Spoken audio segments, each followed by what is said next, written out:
What do you make then of what we're seeing in earnings so far? Is that going to be something that is another catalyst to drive markets higher, even against that backdrop of higher yields, firmer commodity prices? Yeah. Now, this is interesting because we're talking about the global macro, and that's just not helping Asian equities at the moment. So be it.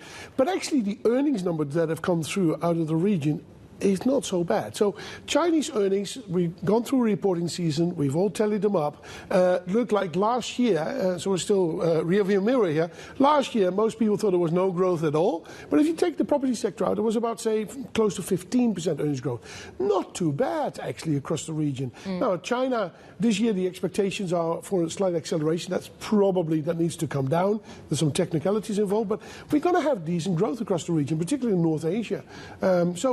That in itself is not enough to support Asian markets, but it provides us with a bit of grounding that if these bond yields go to 5%, yeah, we'll step down. But at some point in time, we say, listen, this doesn't make sense for the equities to sell off because there is some good growth, and then you see money starting to come back. But we're not there yet.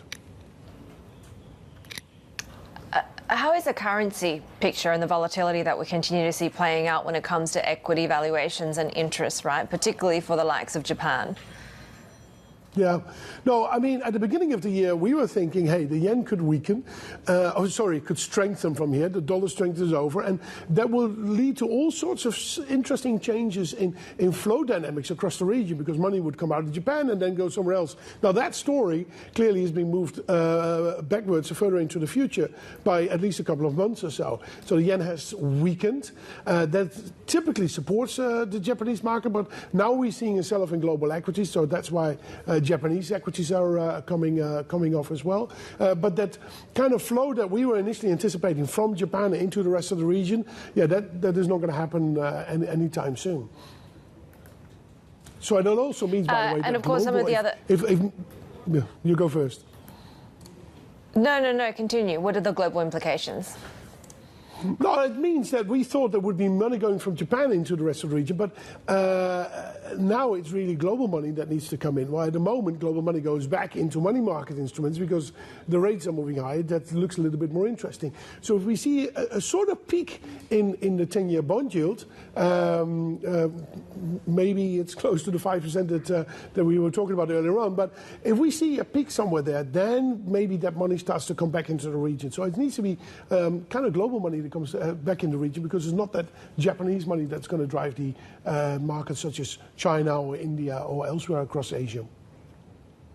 Herald, you've switched preference from Taiwan to Korea, which I find really quite compelling. Is that because with the Value Up program, the government's efforts, do you expect Korea to get to where Japan has finally gotten to? Because that most people are saying that's a pretty sort of long-term view.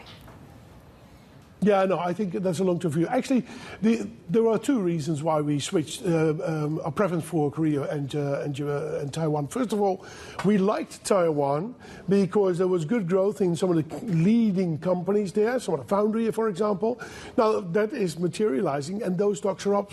Well, they were up 35% at one point in time. So we thought that story's been priced in, while on the margin, you have that newer story emerging over the last couple of months in Korea on value up that they want to do, similar to what the Japanese have done, make changes to corporate governance. Now, that is a hopefully interesting sort of story unfolding in Korea, but we're really early days. The Japanese have been on this for almost a decade now. So they've introduced a new index, the Nikkei 400, the so-called shame index.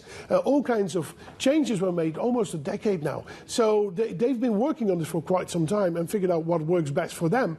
The Koreans have just started, and of course, we don't have to wait 10 years because they say, hey, this works in other places. We can implement that as well. You see exactly that's what they do, but it will probably take quite some time for these things to slowly change. But we see a bit better dividend payments coming through here and there, some share buybacks in Korea. So it starts moving in the right direction, but slowly.